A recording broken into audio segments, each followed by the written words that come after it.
Olá, espero que todos estejam bem. Bem-vindo ao canal Princípio OrgBR. Eu sou Samuel Cunha e nós vamos dar continuidade ao ensino detalhado do Evangelho de Jesus segundo Mateus. Hoje em dia, em alguns países, semelhante ao que aconteceu nos primeiros anos da igreja primitiva, algumas pessoas são presas, torturadas e até mortas por amor a Jesus Cristo. Em países da América, nós temos as perseguições mais comuns, que são desrespeito, ridicularização, afrontas.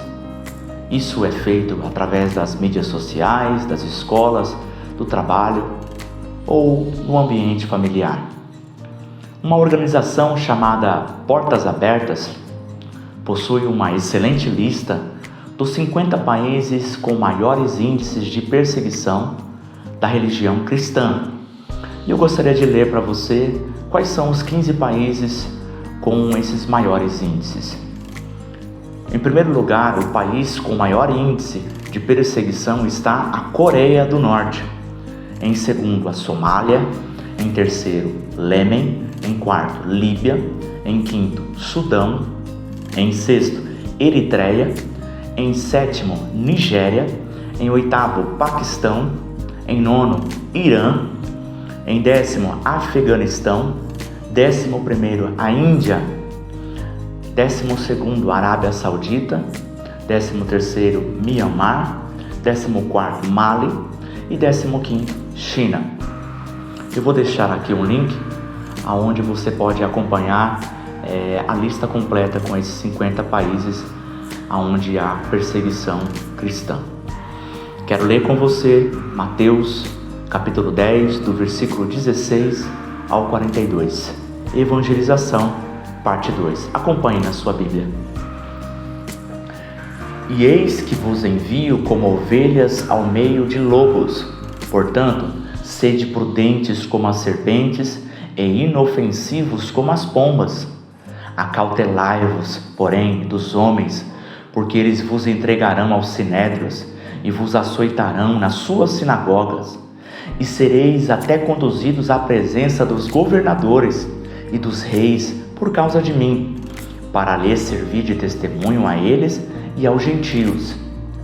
Mas, quando vos entregarem, não vos dê cuidado como ou o que haveis de falar, porque naquela mesma hora vos será ministrado o que haveis de dizer. Porque não sois vós quem falará, mas o Espírito do vosso Pai é quem fala em vós. E o irmão entregará à morte o irmão, e o pai o filho, e os filhos se levantarão contra os pais, e os matarão. E odiados de todos sereis por causa do meu nome, mas aquele que perseverar até o fim, esse será salvo. Quando, pois, vos perseguirem nessa cidade, fugi para outra. Porque em verdade vos digo que não acabareis de percorrer as cidades de Israel sem que venha o Filho do Homem. Não é o discípulo mais do que o mestre, nem o servo mais do que o seu senhor. Basta ao discípulo ser como seu mestre e ao servo como seu senhor. Se chamaram Beelzebul ao pai de família, quanto mais aos seus domésticos. Portanto, não os temais, porque nada há encoberto que não haja de revelar-se, nem oculto que não haja de saber-se. O que vos digo em trevas, dizei-o em luz, e o que escutais ao ouvido, pregai-o sobre os telhados. E não temais os que matam o corpo e não podem matar a alma. Temei antes aquele que pode fazer perecer no inferno a alma e o corpo. Não se vendem 2 passarinhos por um ceitil? E nenhum deles cairá em terra, sem a vontade do vosso Pai. E até mesmo os cabelos da vossa cabeça estão todos contados. Não temais, pois, qualquer que confessar não temais, pois, mais valeis vós do que muitos passarinhos. Portanto, qualquer que me confessar diante dos homens, eu o confessarei diante de meu Pai, que está nos céus. Mas qualquer que me negar diante dos homens, eu o negarei também diante do meu Pai que está nos céus. Não cuideis que vim trazer a paz à terra. Não vim trazer paz, mas espada. porque eu vim pôr em dissensão o homem contra seu pai, e a filha contra sua mãe, e a nora contra a sua sogra, e assim os inimigos do homem serão seus familiares. Quem ama o pai ou a mãe mais do que a mim, não é digno de mim. E quem ama o filho ou a filha mais do que a mim, não é digno de mim. E quem não toma a sua cruz e não segue após mim, não é digno de mim. Quem achar a sua vida, perdê-la-á. E quem perder a sua vida por amor de mim, achá-la-á. Quem vos recebe, a mim me recebe. E quem me recebe a mim, recebe aquele que me enviou. Quem recebe um profeta, em qualidade de profeta, receberá galardão de profeta. E quem recebe um justo, na qualidade de justo, receberá galardão de justo. E qualquer que tiver dado, só que seja um copo de água fria, a um destes pequeninos, em nome do discípulo, em verdade vos digo que de modo algum perderá o seu galardão. Para começar, vamos comentar do versículo 16 ao 23. No ensino anterior, na parte 1 desse ensino sobre evangelização, nós vemos Jesus ensinando sobre os fundamentos da evangelização. Ele também faz a nomeação dos seus 12 apóstolos, encaminhando eles para uma missão, e ele especifica a localização da missão, a mensagem que eles vão pregar, os suprimentos e até mesmo cuidados com a hospedagem. Nesse trecho, nós vamos ter advertências relacionadas à evangelização mundial, por assim dizer. Vamos comentar versículo por versículo para que a gente possa detalhar esse conteúdo. Então, é interessante e acredito ser um dos primeiros pontos a serem mencionados e principais.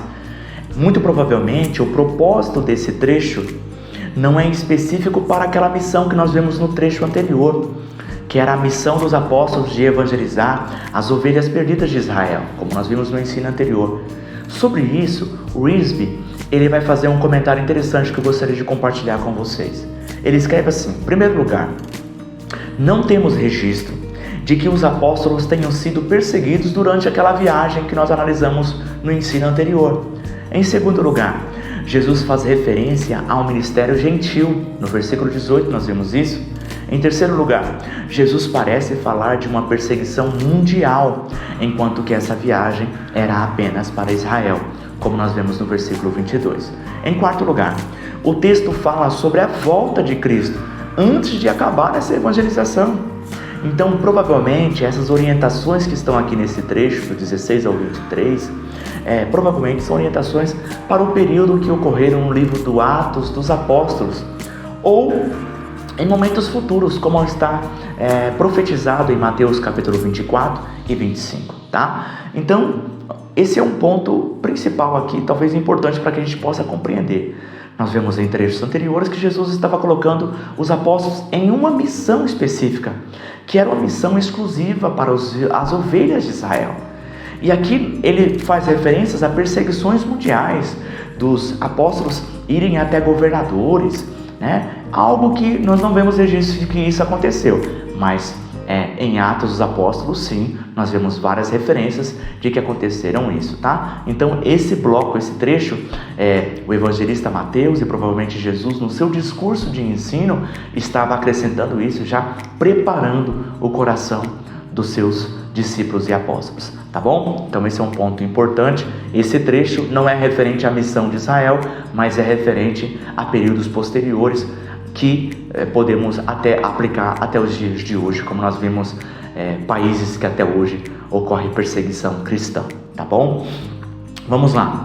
Sobre a figura serpentes e pombas, o Beacon entende que significa como cauteloso e inofensivo. Essas são características necessárias para aquele que vai fazer a evangelização.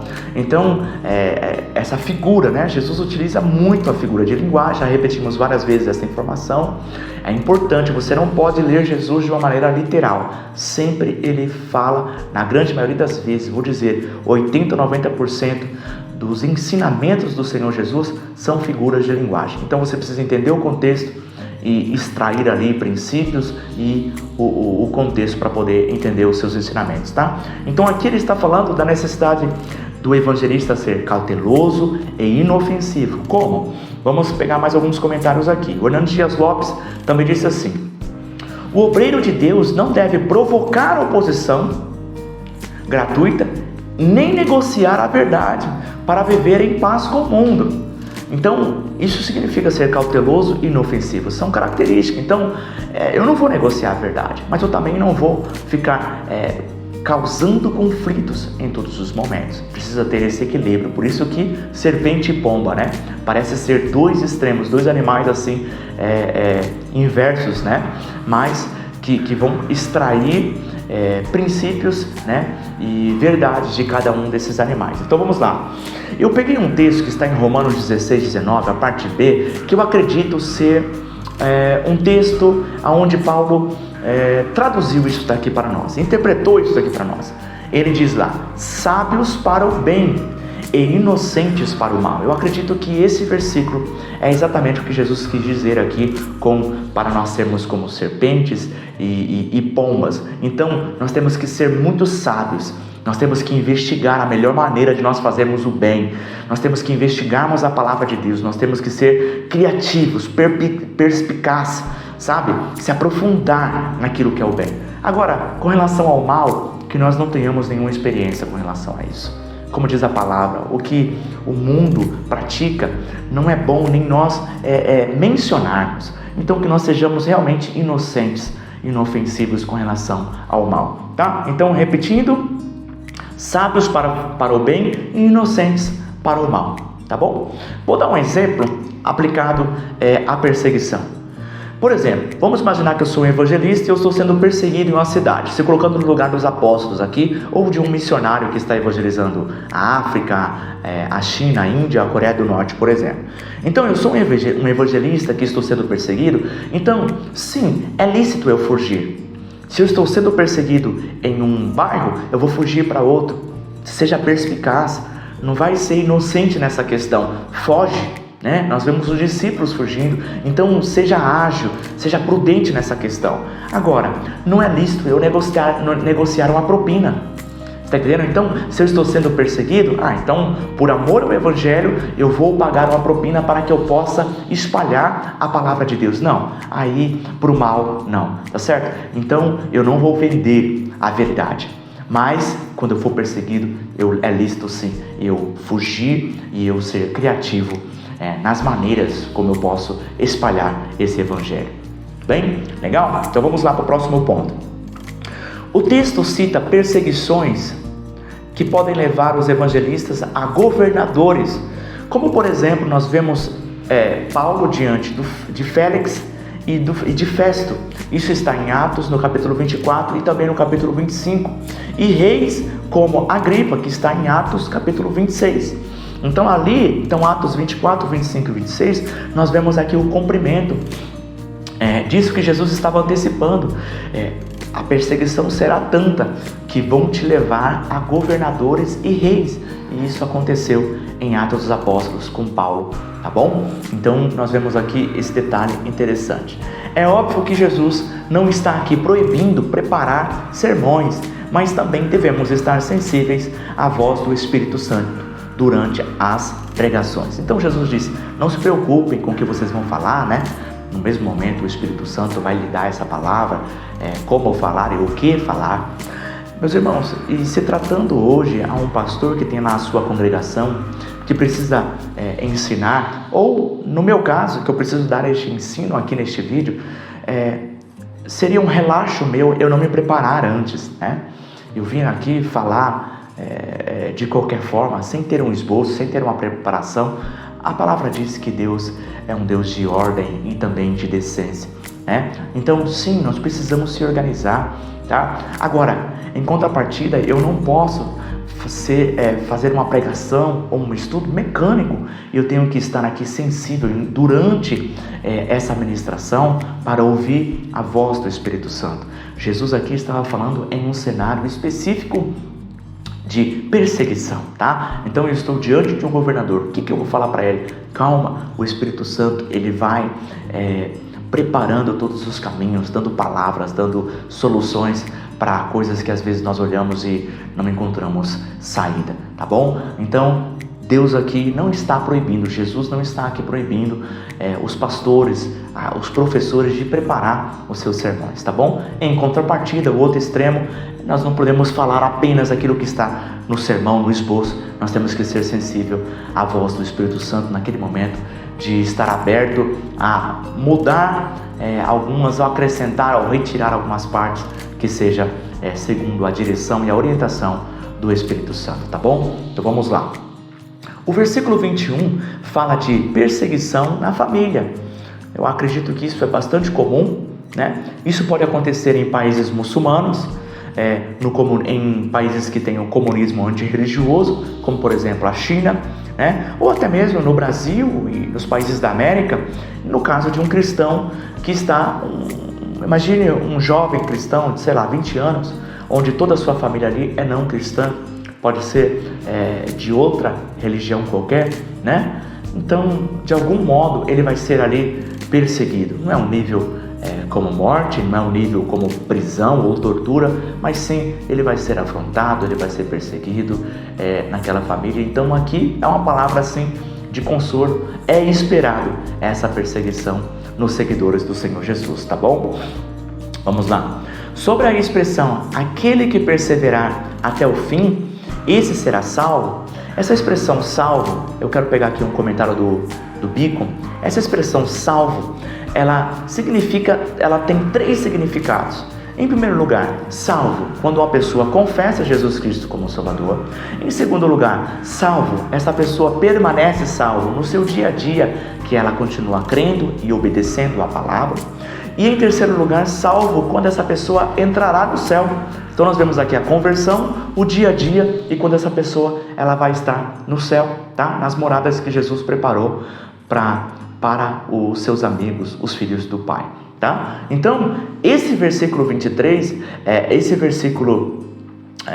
expressão salvo, ela está se referindo principalmente ao segundo e a esse terceiro significado. Então, esse significado de ser salvo todos os dias, permanecer crendo e obedecendo, e esse terceiro significado, que é quando nós vamos entrar no céu. Então, aquele que perseverar até o fim, esse será salvo. Não significa que tem a ver com aquela salvação, da conversão daquela pessoa, levanta a sua mão, faz uma oração confessando Jesus Cristo como Senhor. Não é esse tipo de salvo que Jesus está se referindo, mas aquele, do dia a dia e quando nós vamos morar no céu. Então esse é um tipo de salvo, tá bom? Desse versículo. Interessante isso.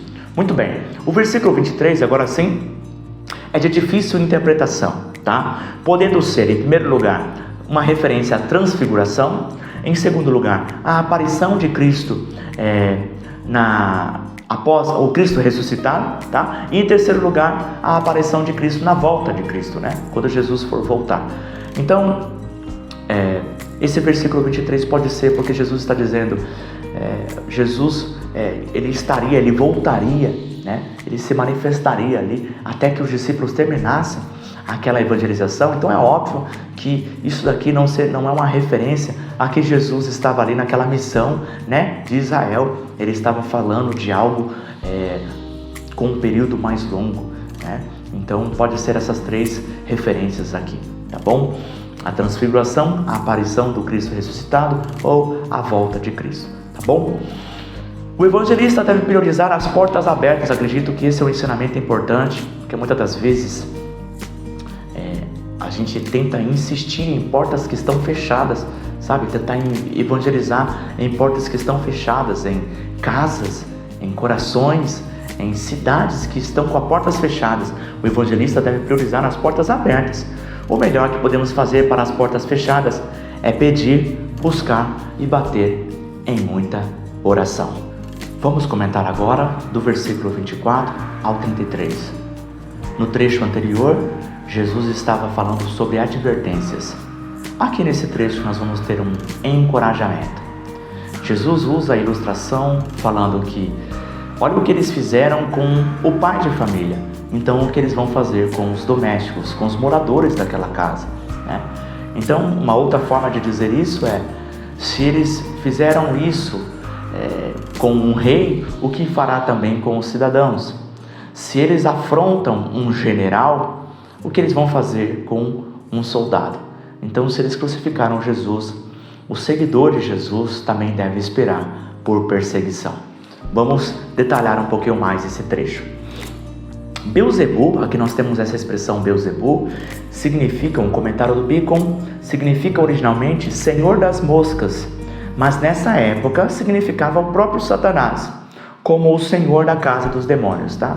Então, sempre que nós lemos Beuzebu nos evangelhos, a gente tem que entender como o próprio Satanás. Ele é um líder ali das espécies, dos grupos de demônios, tá? Então, Jesus está se referindo aqui quando chamaram ele de Beuzebu, né? Chamaram ele de o Senhor das Moscas ali, como era uma forma de se referenciar ao próprio Satanás, tá? Nos dias de hoje.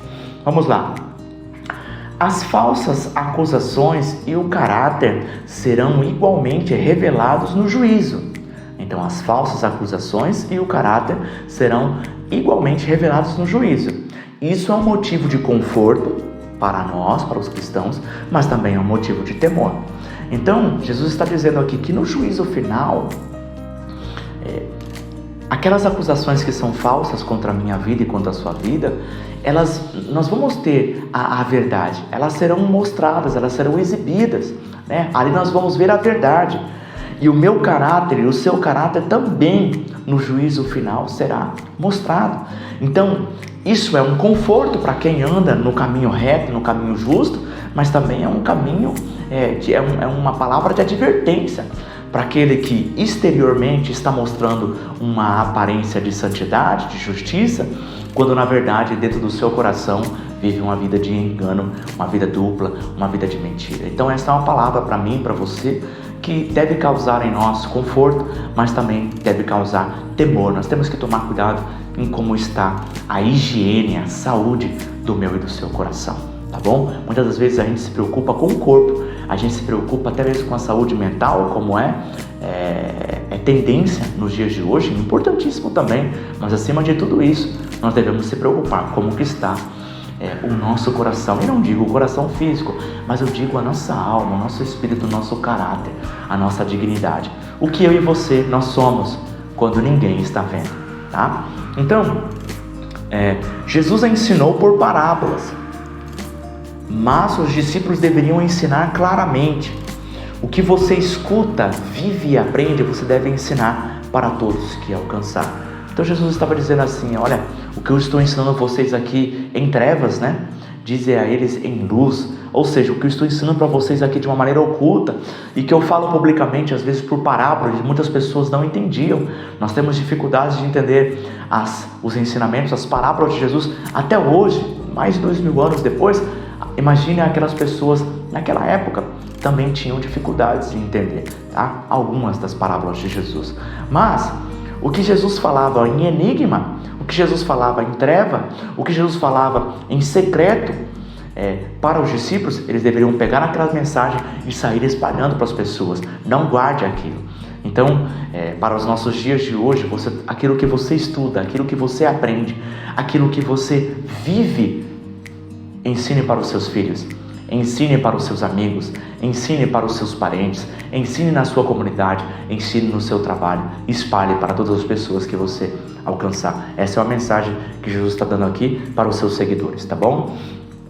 Primeiro foi tratado de perseguição por palavras, agora é tratado de martírio. O que é martírio? Martírio é quando chega o ápice da perseguição, que é quando um seguidor de Jesus ele é morto por amor ao Evangelho, tá? Então aqui ele é tratado, Jesus começou um trecho falando sobre palavras, né, contra, agora ele fala a respeito de morte até mesmo, tá? Imagine como ficou a mente dos discípulos ouvindo isso, tá? Se tememos a Deus,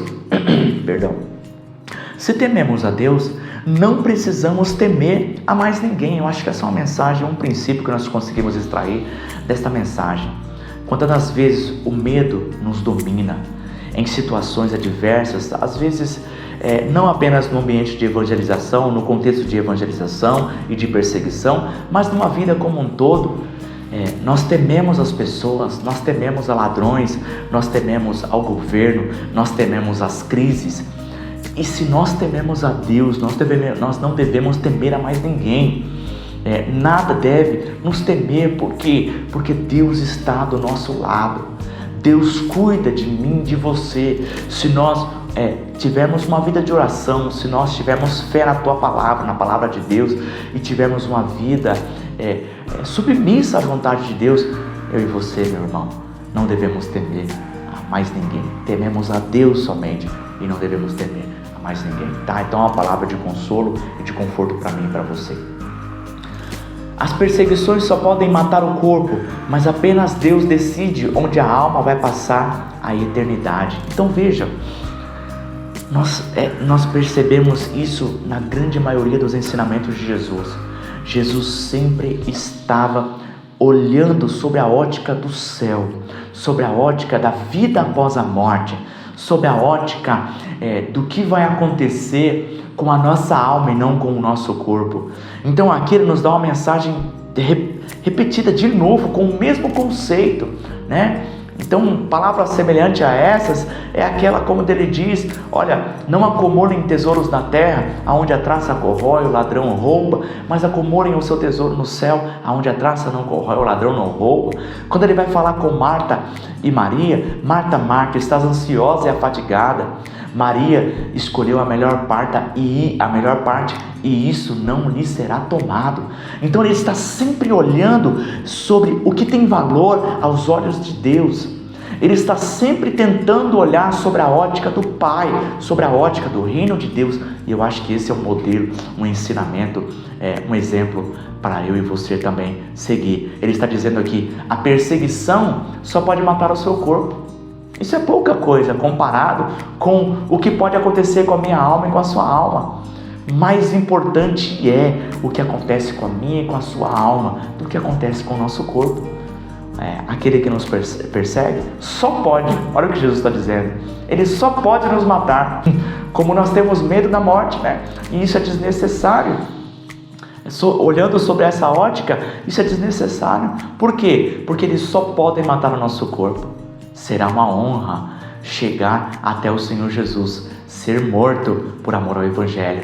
A Bíblia diz que em um único momento que nós vemos nas Escrituras, aonde nós vemos Jesus se levantando do seu trono para receber Estevão. Por quê? Porque ele foi o primeiro mártir.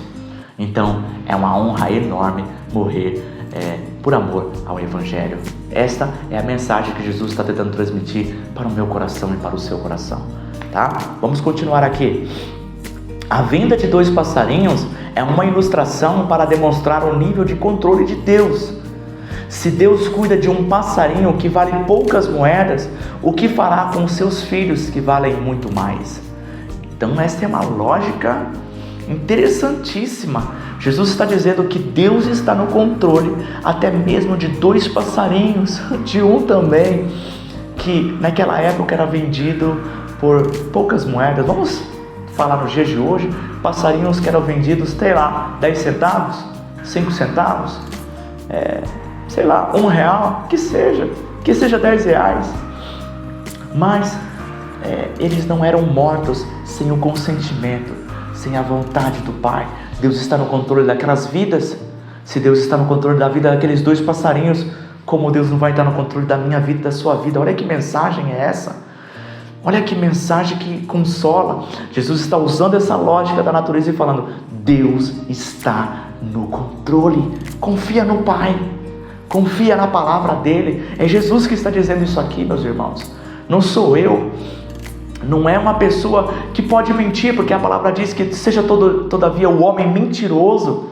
Mas Deus não pode mentir, Deus não mente. O único verdadeiro que colocou seus pés nessa terra se chama Jesus Cristo, e Ele está transmitindo essa mensagem. Deus está no controle da vida de 2 passarinhos que valem 10 centavos.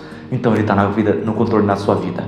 Então você não vai morrer sem o consentimento e a vontade de Deus, tá? Tá certo? Olha que palavra que nos dá um consolo, um conforto, que nos dá ânimo, que nos dá fé, que nos dá coragem, né?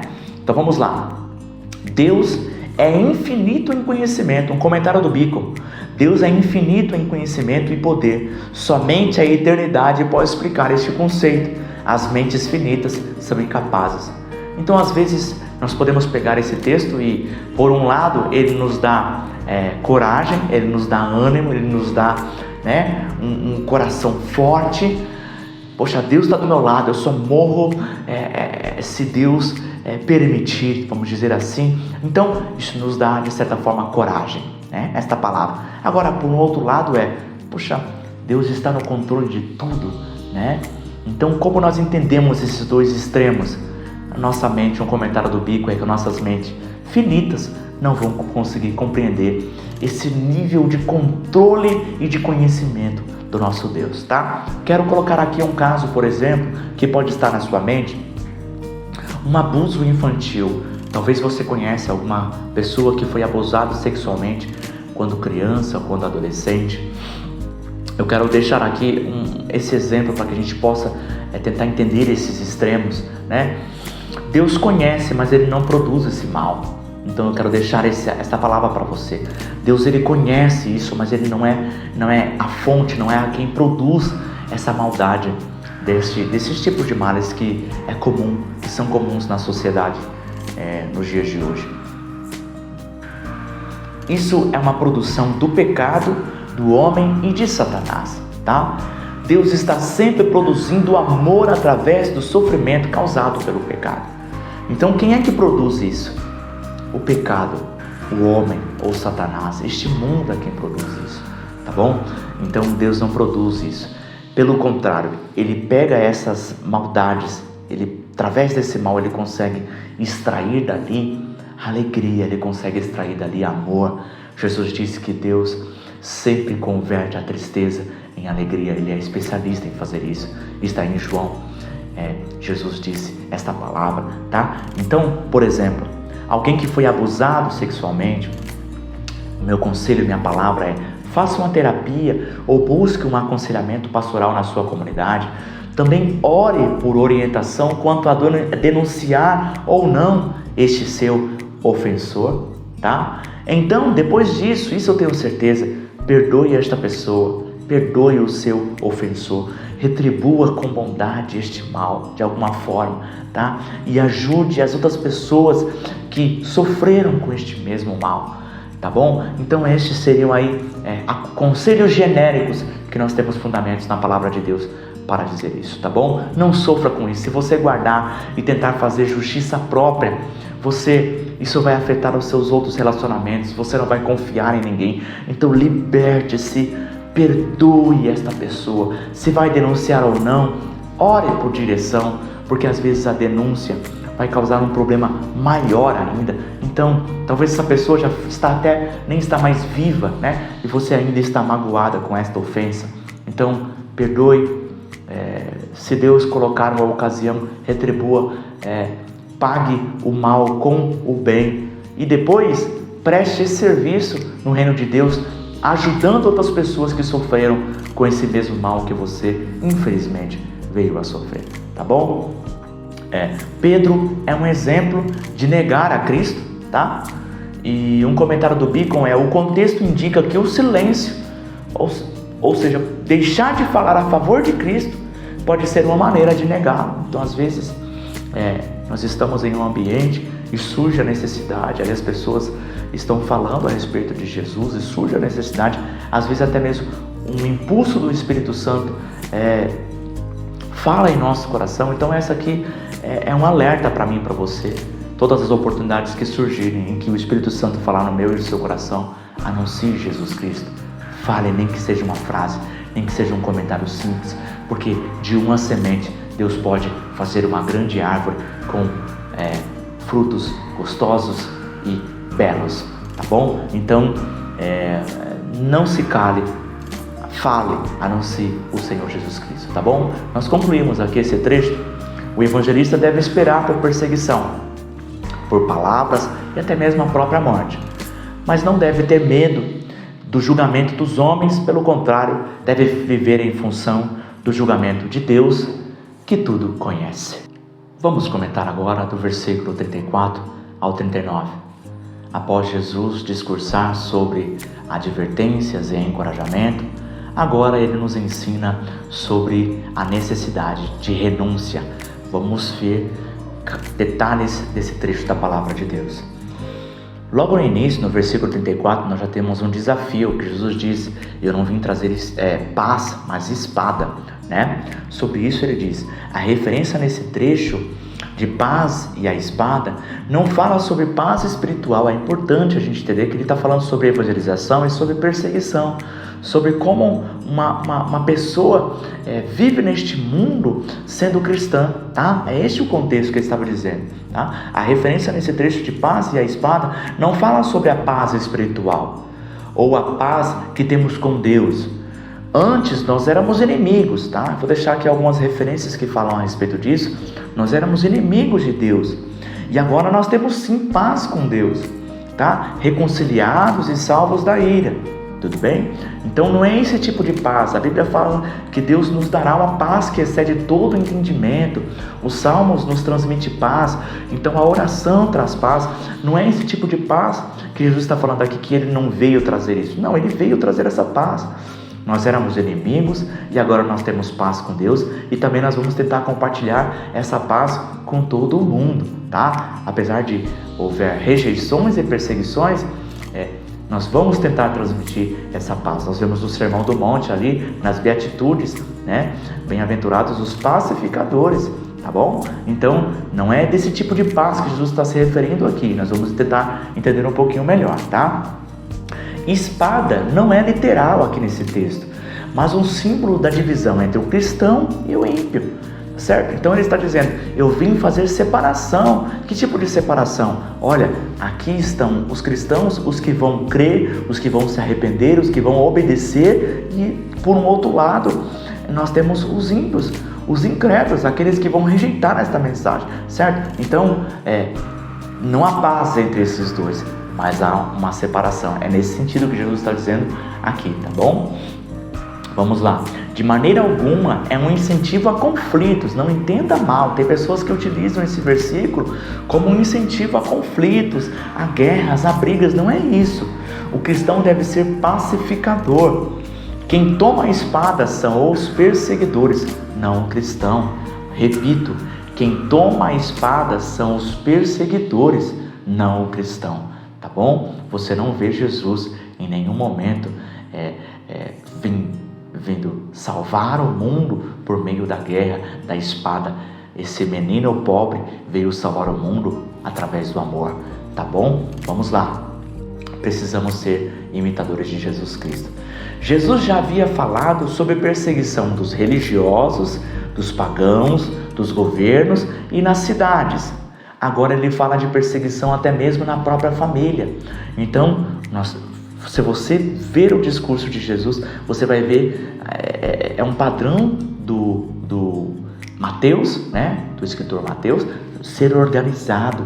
E os discursos de Jesus, eles são organizados, difíceis de interpretar, difíceis de compreender, precisa de um estudo minucioso, mas você vê que ele tem um padrão. Então, Jesus, ele já falou aqui, né, sobre a perseguição que ia vir por meio dos religiosos, dos pagãos, dos governos e até mesmo nas cidades. Agora ele está falando da família, tá? Perseguição até mesmo dentro de uma família.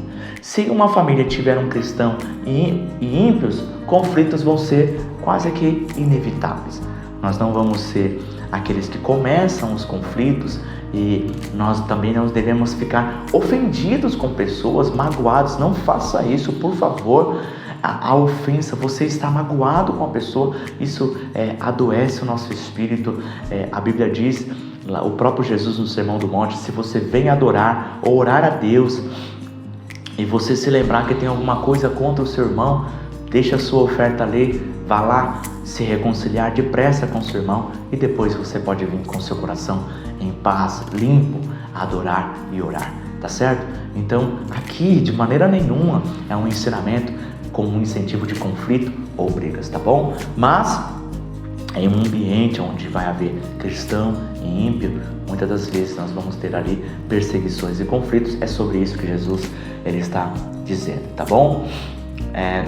Em uma perseguição, mesmo sob a ameaça a algum familiar amado, não devemos negar a Cristo, tá bom? Então, em uma perseguição, o auge aqui da perseguição, o ápice da perseguição, que é quando a nossa vida está sendo ameaçada, ou quando a vida de algum familiar, alguém que nós amamos, né, está sendo uma ameaça, talvez uma perseguição para a minha vida, que sou pai de 2 filhos. Uma perseguição maior do que a minha própria vida é uma perseguição, né, que está colocando em risco a vida da Bela e a vida do Miguel. Para mim vai ser uma dor muito maior do que aquela perseguição que ameaça a minha própria vida. Então pode acontecer né, perseguições em que ameaçam pessoas que nós amamos, pessoas que estão na nossa família. Até neste alto nível de perseguição, nós não devemos negar a Jesus Cristo. Essa aqui é uma palavra a respeito disso, tá? O evangelista deve esperar por perseguição e ter um coração pronto para renunciar aos seus desejos e ao conforto. Nossa natureza quer aquelas coisas que nos preocupam, que são o trabalho, por exemplo, as riquezas, os prazeres, mas Deus exige fé, amor e renúncia diária, tá? Então a nossa natureza, ela quer aquelas coisas do mundo, ela quer os prazeres, ela busca as riquezas. A nossa natureza mesmo, ela quer viagem, ela quer sentar no sofá e assistir televisão, comer churrasco, beber refrigerante, né? Então, isso que a nossa natureza gosta. Então, às vezes isso, a nossa vida não será só isso, né? Nós vamos ter que renunciar. Vamos dar alguns exemplos aqui, tá? Então, por exemplo, nós desejamos viver em nosso país com a nossa família unida, na segurança do nosso lar. Isso é o que nós desejamos, falando sobre o contexto de evangelização, tá? Então é isso que nós queremos. O que nós queremos? Viver no Brasil, viver em nosso país seguro, com a nossa família unida e com a segurança do nosso lar. Mas às vezes podemos ser chamados para evangelizar em um país onde há fome, guerra e perseguição aos cristãos. Com certeza, isso exigirá sacrifício e renúncia de coração, tá certo? Então Jesus está dizendo aqui, os meus seguidores, eles vão exigir dele sacrifício e renúncia diária. Então, eu poderia agora estar com a minha esposa, estar com a minha família, mas eu estou aqui sozinho nessa sala, gravando este vídeo. Eu tenho que renunciar, né? Então, um jovem que está em uma escola e recebe ofertas ali de sexo ilícito, que recebe oferta de pornografia, um jovem cristão que está ali, que tem os seus amigos falando palavrão, que tem os seus amigos ali oferecendo drogas e álcool, ele vai ter que renunciar àquilo. É uma maneira de ser um seguidor de Jesus Cristo. Não tem como compartilhar com as sujeiras, com a impureza deste mundo. Então são esses tipos de renúncia que Jesus está falando aqui. E no contexto da perseguição tem essa. Imagina aqueles discípulos que estavam ouvindo. Imagine um missionário que está recebendo uma palavra de Deus para ir pregar o evangelho em países muçulmanos, em países da África, onde ali o islamismo, o hinduísmo, o budismo são as religiões ali daquele país, ou o comunismo antirreligioso, onde pregar o evangelho de Jesus Cristo aquela pessoa pode ser presa ou torturada, aquela pessoa pode ter a sua família morta. Isso vai exigir um sacrifício, uma renúncia, né? Mas há um tesouro no céu. Jesus já nos consolou, falando que para essas pessoas ele tem que olhar sobre a ótica de Deus, de que não importa o que faz com o corpo, o importante mesmo é aquela pessoa que vai decidir para onde vai a nossa alma eternamente, no inferno ou no céu, tá? Então vamos lá. Os discípulos foram quase todos mortos por amor a Jesus. Então os discípulos que ouviram essa palavra foram quase todos mortos por amor de Jesus. Nos dias de hoje, esta palavra concede consolo e alerta para os cristãos perseguidos por decidirem não se contaminar, tá? Como eu dei aqui o exemplo de um jovem na escola, ou até aqueles que estão sob o risco de mortes em países como a Coreia do Norte, países islâmicos, Índia ou China, tá certo? Então, essa palavra é uma palavra de consolo em diversas ocasiões. Desde um jovem que está na escola, um jovem que está sendo perseguido no seu ambiente familiar, ou um missionário, em um caso extremo, que está pregando lá na Coreia do Norte, tá? O versículo 39 é um princípio cristão. Quem negar a Cristo por amor à família ou à própria vida, será negado ao céu. Quem viver os seus desejos vai perder a vida eterna. Quem renunciar aos seus desejos, ganhará essa vida eterna. Tá bom? Então, assim a gente conclui esse trecho. Se necessário, devemos renunciar aos nossos desejos, família e até a vida por amor a Jesus Cristo. Isso é um antídoto contra o egoísmo e também é um tesouro no céu. Agora vamos comentar esse último trecho do versículo 40 a 42. Jesus já discursou sobre advertências, encorajamentos, renúncias, e agora ele conclui o seu discurso falando sobre recompensas do discipulado. Vamos detalhar esse trecho da palavra de Deus. A primeira recompensa que identificamos no texto é o privilégio de ser pequeno e frágil, mas representar Jesus e o Pai. Então veja que privilégio interessante. Jesus está dizendo que eu e você estamos representando Jesus e o próprio Deus, o Criador do universo. Sabe, aquele que está no controle, que tem um controle tão grande da criação, que ele sabe o momento, ele tem que consentir, tem que se passar pela vontade dele, se 2 passarinhos vão morrer ou não, que controla todos os pensamentos, cada milissegundo do tempo, que controla cada detalhe de todo esse universo imenso.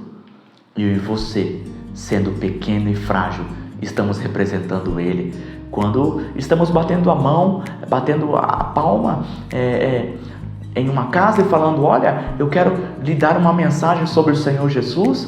Quando você está na sua casa e ali você faz o bem representando Jesus, quando você está em uma fila na padaria e você ali fala de Jesus, quando você está na praça cantando um louvor e anunciando e cantando a respeito de Jesus e pregando em uma igreja, ou quando eu estou aqui gravando esse vídeo, eu estou representando o próprio Jesus.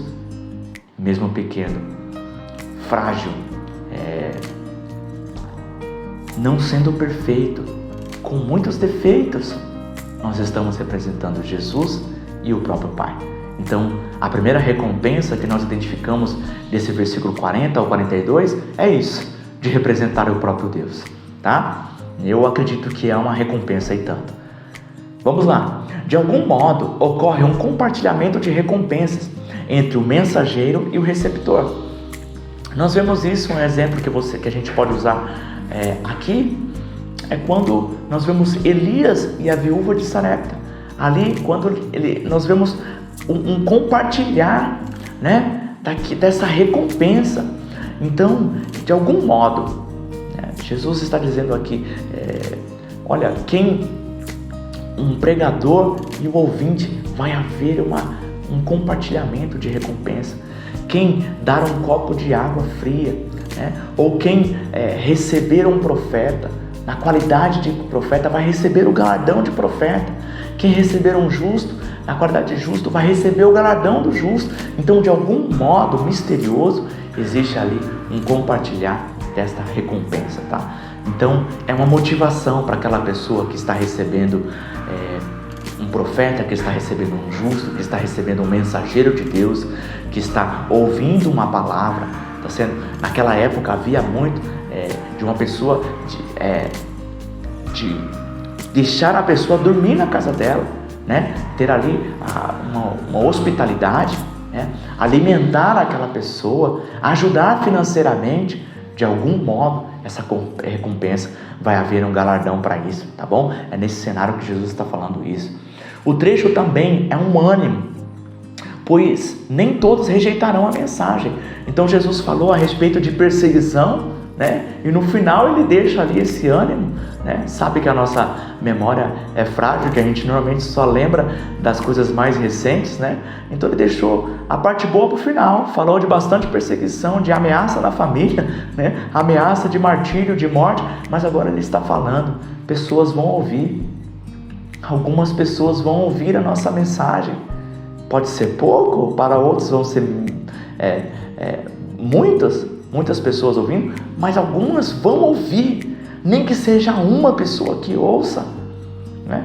Então aqui é um ânimo para mim e para você, é um ânimo para quem prega, é um ânimo para quem pastoreia, é um ânimo para o evangelista, é um ânimo para o missionário.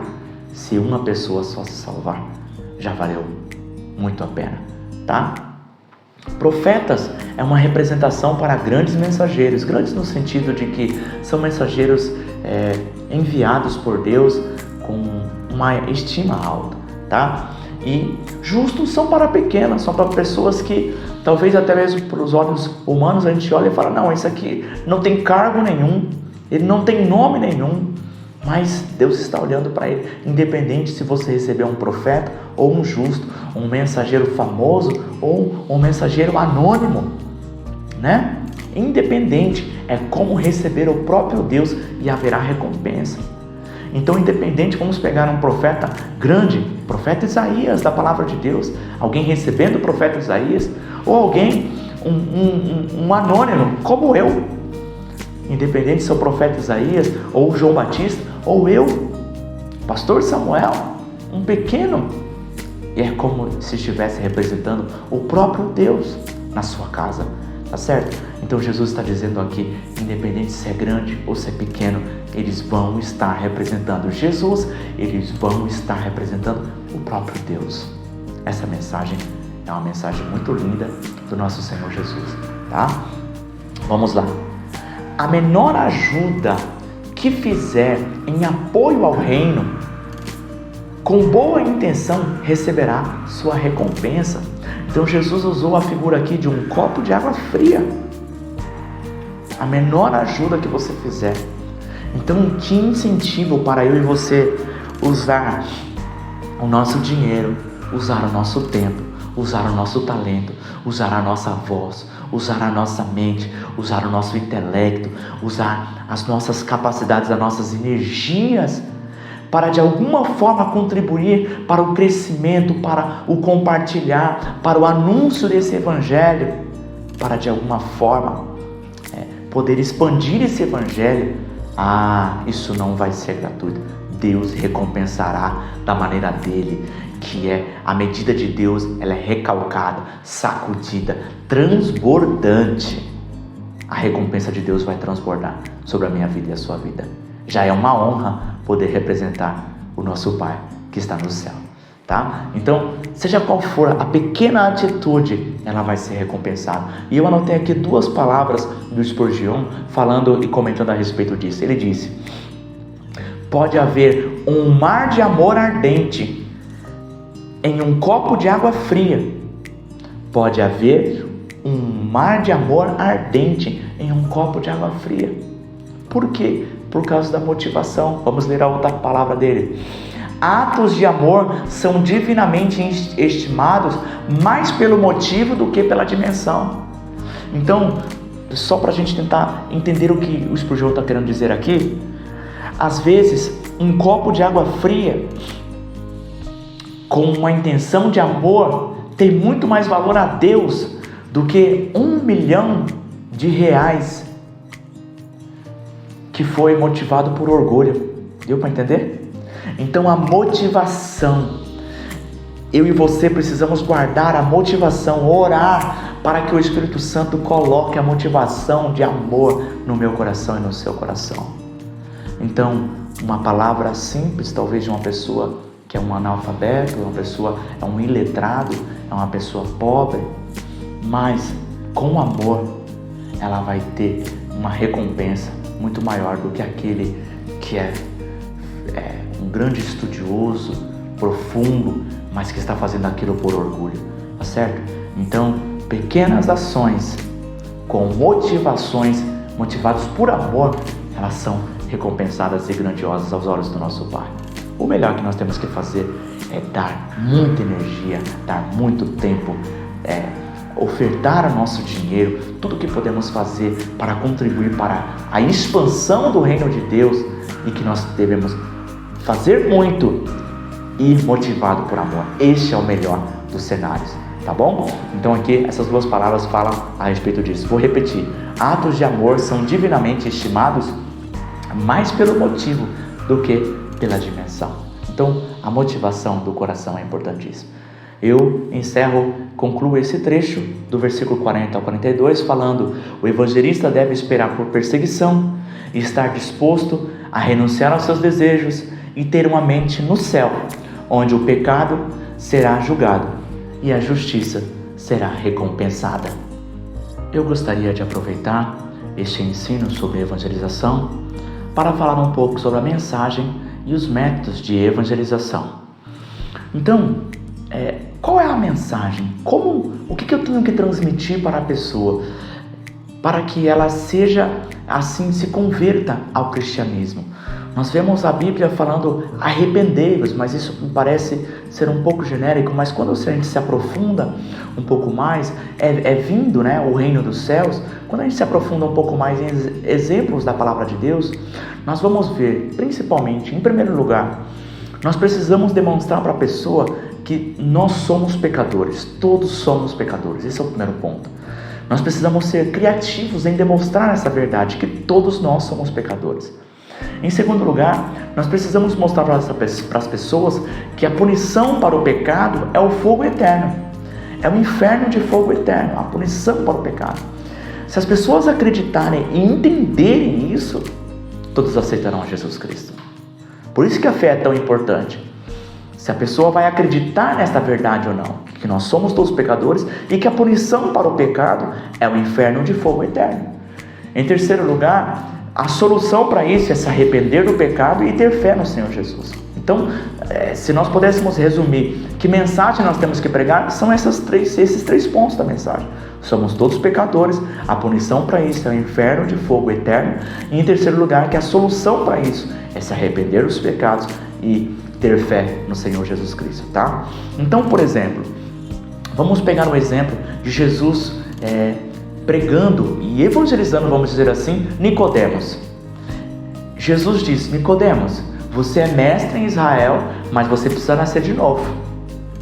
Se coloque no lugar de Nicodemos, uma pessoa que sempre se considerava provavelmente superior aos outros. Por quê? Porque ele era mestre em Israel, ele era especialista nas escrituras. Então aquela pessoa provavelmente era uma pessoa que tinha orgulho da sua posição. E Jesus chega para ele e fala: você precisa nascer de novo. É uma mensagem de confronto. Agora vamos dar um outro exemplo.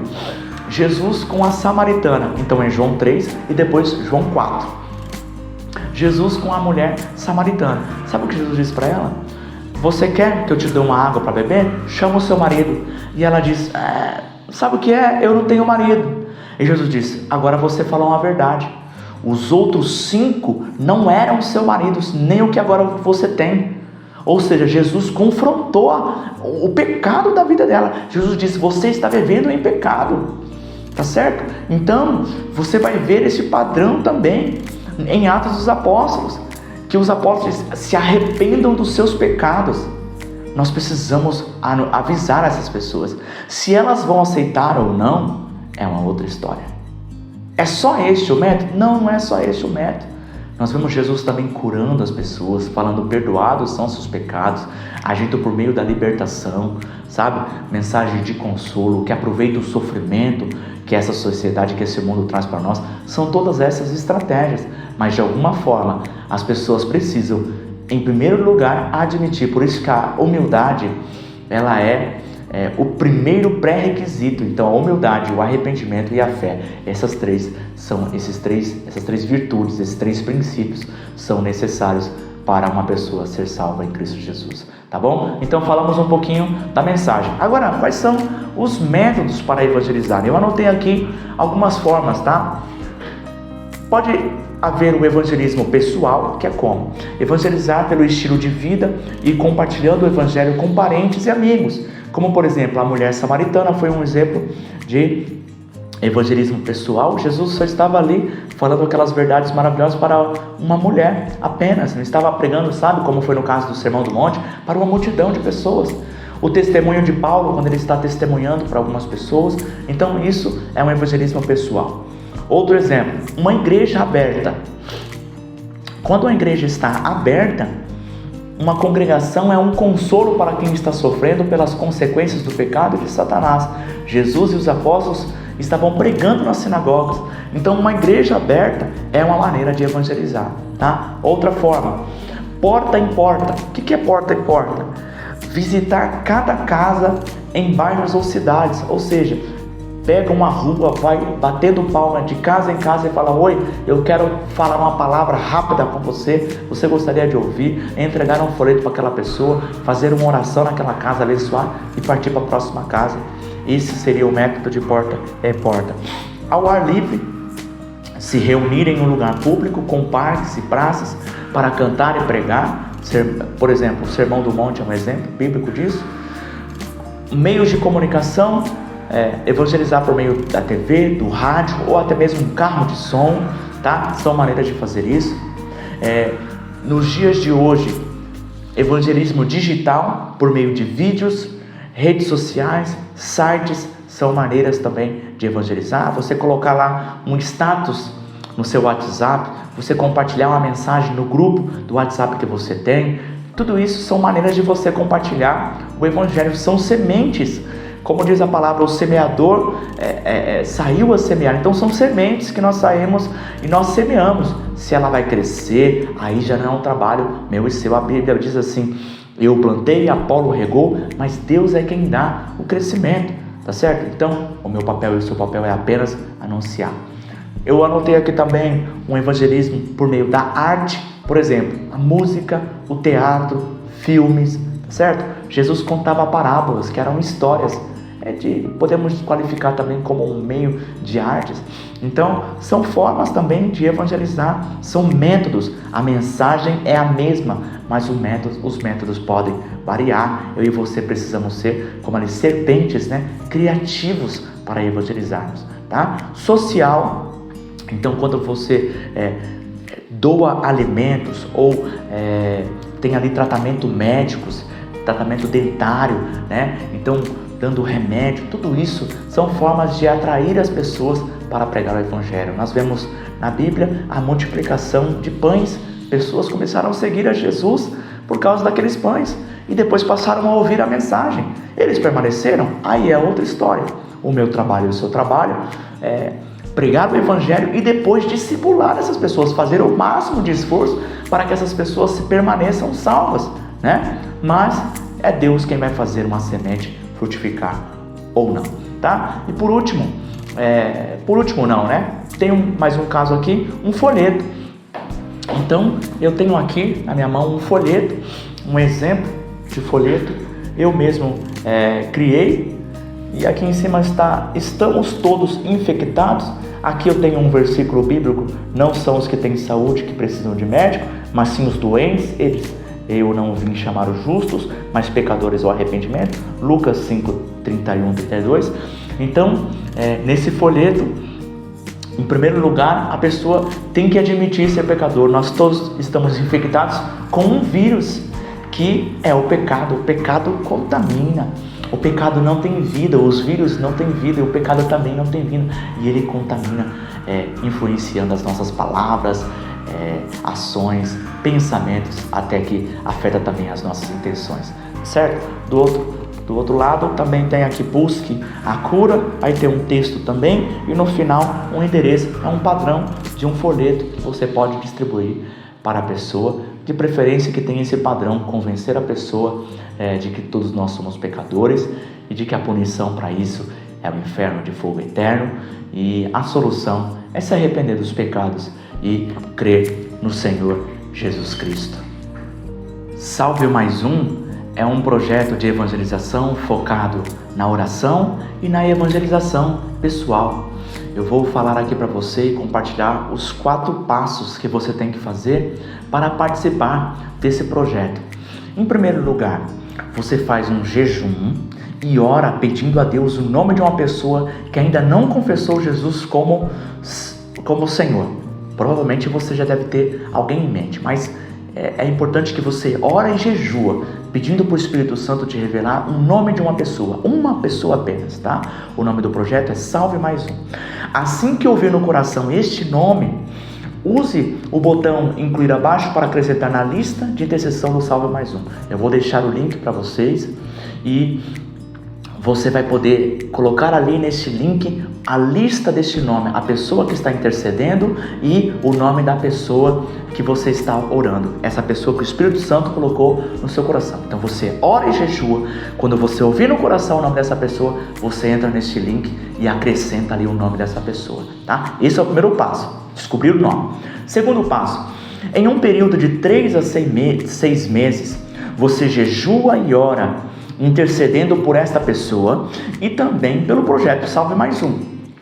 Peça que Deus perdoe os seus pecados, liberte de bloqueios espirituais, amoleça o coração endurecido e que abra as portas para que você a evangelize, tá certo? Então, algumas pessoas não estão confessando Jesus como Salvador porque o coração delas são muito duros e a sua oração pode amolecer esse coração. Deus pode ter um encontro especial com essa pessoa, sabe? Então, Jesus ele disse, se a seara é grande, poucos são os trabalhadores, ore para o dono da seara, para que ele traga mais trabalhadores. Ou seja, eu orando, a minha oração pode afetar, trazer mais trabalhadores, e mais trabalhadores, naturalmente, mais pessoas podem ser alcançadas. A oração pode influenciar e salvar esta pessoa que você ama e que ainda não confessou Jesus. Às vezes, demônios estão bloqueando a mente, o espírito dela, para que essa pessoa não confesse Jesus como Salvador. A sua oração pode batalhar, carregar esse fardo por ela. Segundo passo, ore por 3 a 6 meses, tá? Oração e jejum. Pode ser que você ore uma vez por mês, jejue uma vez por mês, tá? A oração, de preferência, se você puder orar todos os dias, tá? Agora, o jejum, que você jejue uma vez por mês, se você preferir uma vez por semana, melhor ainda, mas que você tenha intensidade em interceder por esta pessoa, tá?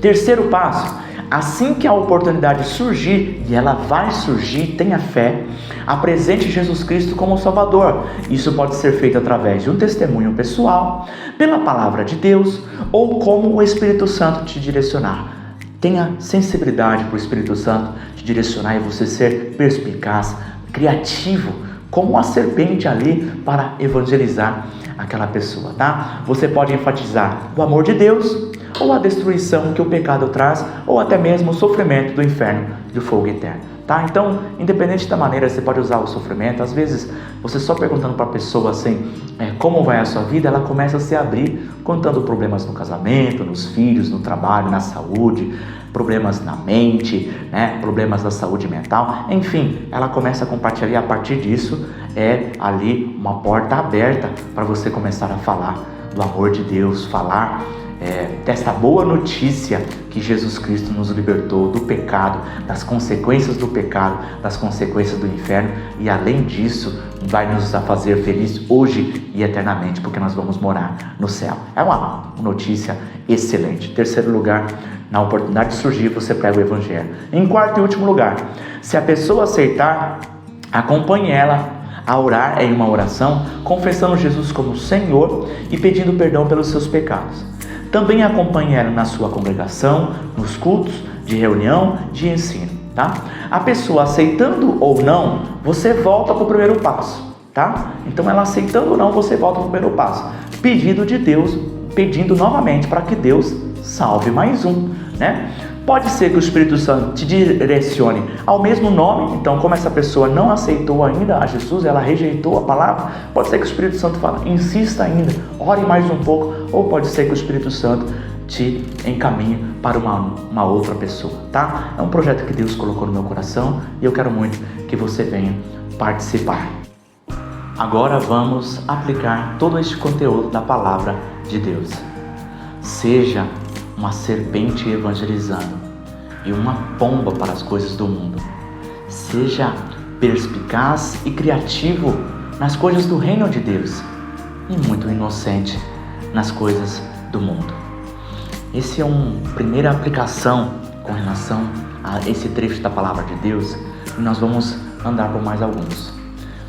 Em segundo lugar, não perca a oportunidade de falar do Evangelho entre anônimos e poderosos. Então, independente da posição e do poder, do status social de pessoas, não perca a oportunidade de falar de Jesus Cristo como Salvador. Essa é a maior necessidade humana. E veja que Jesus disse aqui que dos motivos das perseguições era para que os apóstolos fossem levados até governadores e reis. Para quê? Para que ele lá também pudesse testificar Jesus como Salvador. Então, entre anônimos e poderosos, compartilhe Jesus Cristo, tá bom? Prepare os seus sermões. Então, agora aqui, para quem tem a oportunidade de ensinar ou prega na sua congregação, prepare os seus sermões. Em contrapartida, durante a pregação, esteja sensível à voz do Espírito Santo, porque muitas das vezes ele vai nos direcionar para alguns caminhos diferentes do que foi planejado, para que possa falar com alguma pessoa, com todos, ou até mesmo com o próprio pregador, tá? Então, esse é um equilíbrio. Prepare os sermões, mas durante a pregação também tenha sensibilidade ao Espírito Santo, tá? Vamos lá. Família só não é mais importante que Deus. Obedeça a seus pais, governos, desde que não desobedeça a Deus. Então, Jesus ele disse aqui, olha, um extremo de perseguição é quando a nossa família está correndo perigo de vida, né? Ou a nossa própria vida está correndo risco. Então, olha que forte isso. Mas como família é importante. Família só não é mais importante que Deus. Então, obedeça os seus pais. Trate bem a sua esposa. Mulher, trate bem, respeite o seu marido. Marido, ame a sua mulher, né? E assim a família, ela tem tudo, porque toda família leva o nome de Deus. Tem tudo para dar certo. Deus não tem projetos ruins e a família é um projeto de Deus, tá bom? Vamos lá. Então, obedeça seus pais e também aos governos. Empenhe mais energia nas portas abertas que nas fechadas. Já disse isso aqui, quero repetir rapidamente. Aquele cônjuge que decidiu rejeitar Jesus e ainda não é salvo, ou aquele filho que talvez a mãe é cristã e o filho não é, ou o filho é e seus pais não é, ao contrário, ou o seu melhor amigo, ou alguém que é um vizinho, um colega na escola. Se aquela pessoa ela insiste em rejeitar a Jesus, o melhor que você tem a fazer por ela é orar. Ore para que Deus, como nós fizemos aqui no projeto Salve Mais Um, liberte ele de bloqueios espirituais, amoleça o coração, perdoe, tenha um encontro com ele. O melhor que você pode fazer, porque às vezes você insistir vai ser o oposto da evangelização, tá bom? Então vamos lá. Sirva a Deus de coração, com fé obediente, tá? Então, crer tem muita relação com obedecer. A evidência de crer é obedecer, tá bom? Aqui nesses ensinamentos nós tivemos também como extrair essa aplicação. Vamos lá. Se sua consciência não te condena, não ligue para o que falam a seu respeito. Então, eu acredito que é um problema muito frequente das pessoas, de todo ser humano, de uma maneira natural. E eu acredito que isso foi um resultado da queda de Adão e Eva, que nós sempre queremos ser bem vistos pelas pessoas. E quando as pessoas olham para nós e nos criticam, isso machuca. Por quê? Porque, querendo ou não, é o nosso orgulho sendo abatido. Então, aqui nós temos uma mensagem contra este padrão de comportamento. Não ligue para o que as pessoas estão pensando de você, desde que sua consciência esteja limpa e que você esteja andando de acordo com a palavra de Deus. Então, se as pessoas estão te acusando, estão caluniando contra você, estão te perseguindo, não ligue para as pessoas, mas leve em conta em primeiro lugar o que Deus pensa a seu respeito. Em segundo lugar, a sua consciência. Tá bom? Vamos lá. Isso é importante. Se você pudesse aplicar apenas esse conceito, sua vida melhoraria muito. O juízo final irá revelar tudo, desde palavras até profundas intenções. Então Jesus disse aqui, o juízo final vai revelar tudo. Então, alguém que deu um copo de água fria com uma boa intenção, o juízo final vai ver, vai examinar aquele coração. Deus conhece as motivações do meu e do seu coração, tá? Então, as pessoas que estão perseguindo, tudo aquilo, no juízo final, Ele vai revelar. Não há nada oculto que não vai ser manifesto, disse Jesus, tá bom? Vamos lá. Então, isso é uma palavra de consolo para mim, para quem está fazendo a coisa certa, e é uma palavra de temor para quem está fazendo a coisa errada. Tema apenas a Deus, não os demônios, nem as pessoas, nem a morte. Olha que legal. Então, tenha um temor a Deus. Agora, não fique com medo dos demônios, não fique com medo de pessoas, não fique com medo da morte, não fique com medo da crise, não fique com medo de doenças, não fique com medo de você passar fome. Tema apenas a Deus. Não ter medo de Deus, mas temer a Ele, né? Porque o medo paralisa, mas o temor, ele avança com respeito a Deus, é um motivador, o temor é um motivador, né? Então não tenha medo dos homens, mas apenas tema a Deus, tá bom? Deus tem infinito conhecimento e poder, mas nos concede liberdade, então faça escolhas inteligentes. Então, Deus, ao mesmo tempo, Ele conhece tudo e Ele tem todo o poder, mas nós temos liberdade de escolher. Então nós precisamos tomar decisões, orar para que Deus nos ajude a tomar decisões importantes. Se você vai fazer ou não faculdade, se você vai mudar ou não de emprego, se você com quem você vai se casar, certo? Se você vai trocar de cidade, em que congregação você tem que estar. Tudo isso não é você que tem que decidir. Você tem que orar para que Deus te dirija, para que o Espírito Santo esteja com você com relação a isso. Em cada detalhe da sua vida, você deveria orar, né? Seja feita a sua vontade. Então, venha o teu reino, ou seja, governa a minha vida e seja feita a sua vontade na terra, na minha vida, em todo o ambiente onde eu estou, no lugar onde eu habito, assim da mesma forma como é no céu, tá? Então, faça escolhas inteligentes. Faça escolhas inteligentes.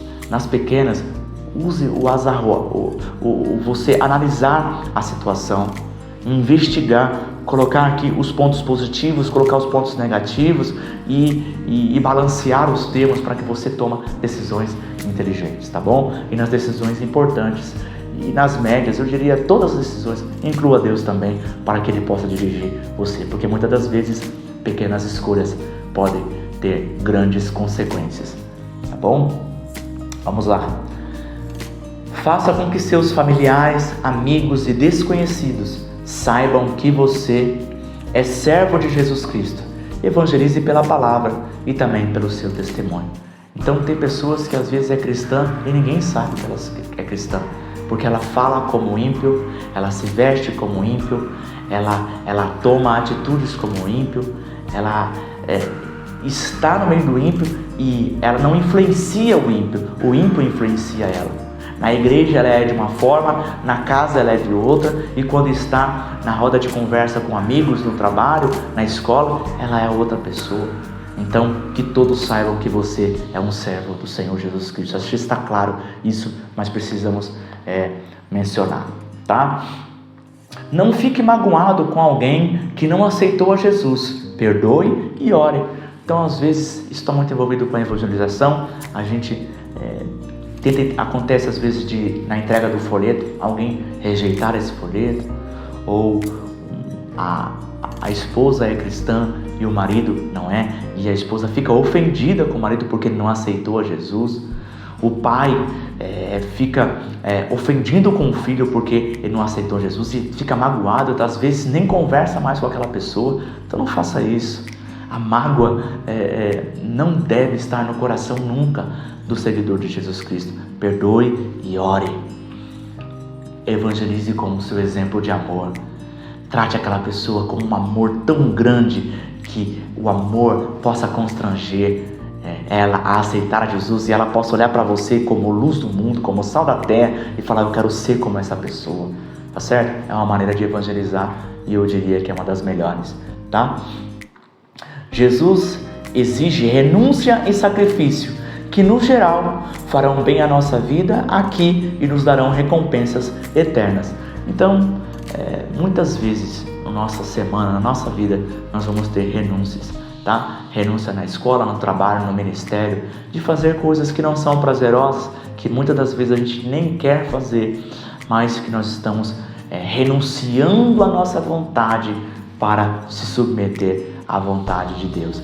Então, no contexto da evangelização, imagine lá um discípulo que tem que deixar a família para seguir 3, 6 meses de viagens longas, com risco de morte, com perseguições severas.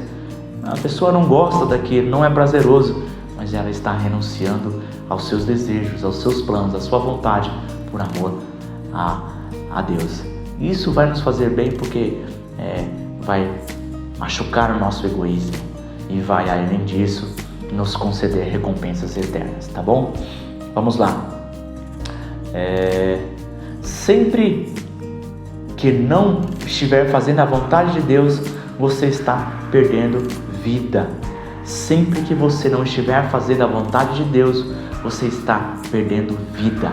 Então, por favor, ore para que Deus mostre a você a vontade dele. Se Deus te mandou ir para a direita, não caminhe para a esquerda. Se Deus te mandou avançar, não retroceda. Se Deus te mandou retroceder, não avance. Se Deus te mandou ficar parado, não se movimente. Se Deus te mandou se movimentar, não fique parado. Todas as vezes que você não estiver sob a vontade de Deus, você está perdendo vida. Isso é muito forte. Então, nós precisamos ser direcionados e precisamos ter um coração disposto a obedecer à vontade de Deus, que Deus tem um plano para mim e para você personalizado, tá? Apoie a causa do reino de Deus com o seu tempo, com o seu talento e com o seu tesouro, tá? Então, gaste tempo com as causas do reino de Deus na sua congregação. Com certeza, o mundo é um lugar cheio de coisas, cheio de oportunidades de fazer bondade, de praticar o amor, de anunciar a verdade. Quantas pessoas não conhecem a Jesus? Então, apoie a causa do reino com o seu tempo, com o seu talento, com o seu dinheiro. Isso é uma maneira de adorar. Este é o melhor investimento que existe. Então, aquilo que você tem de bom, pega os seus talentos. Talvez é uma voz para cantar, é uma facilidade de comunicação. Talvez Deus te abençoou com uma vida financeira que você tem 5 ou 10 vezes mais do que você tem, do que você precisa para sobreviver. Gaste esse dinheiro no reino de Deus, financie obras, faça gestos de caridade, alimente o faminto, financie missões, financie a evangelização, ajude igrejas a se manterem abertas, porque essas são formas de evangelizar e de anunciar o reino do Senhor Jesus Cristo. Não se preocupe, porque você será recompensado. A recompensa não deveria ser a motivação, mas é uma forma de incentivo. A motivação deve ser porque nós amamos esse Pai maravilhoso que nos amou primeiro, tá? Concluindo então este ensino, quantas pessoas, uma palavra para você refletir, quantas pessoas já foram levadas por você a confessar Jesus como Senhor? Quantas pessoas você já levou ela a confessar Jesus como Senhor? Lembre-se aí, talvez 3, 5, 50, 100, não sei. O que falta fazer para aumentar este número? Você teve aqui 2 estudos falando dos fundamentos, das práticas, das consequências, das advertências, dos encorajamentos, das recompensas, da mensagem, dos métodos. Tudo isso você aprendeu aqui nesses 2 vídeos. O que falta você fazer para você poder aumentar esse número, tá? As pessoas estão caminhando em direção ao inferno de fogo eterno. Sua oração, vida e palavra podem salvá-las. Ide. Que Deus possa abençoar a sua vida e até o próximo ensino.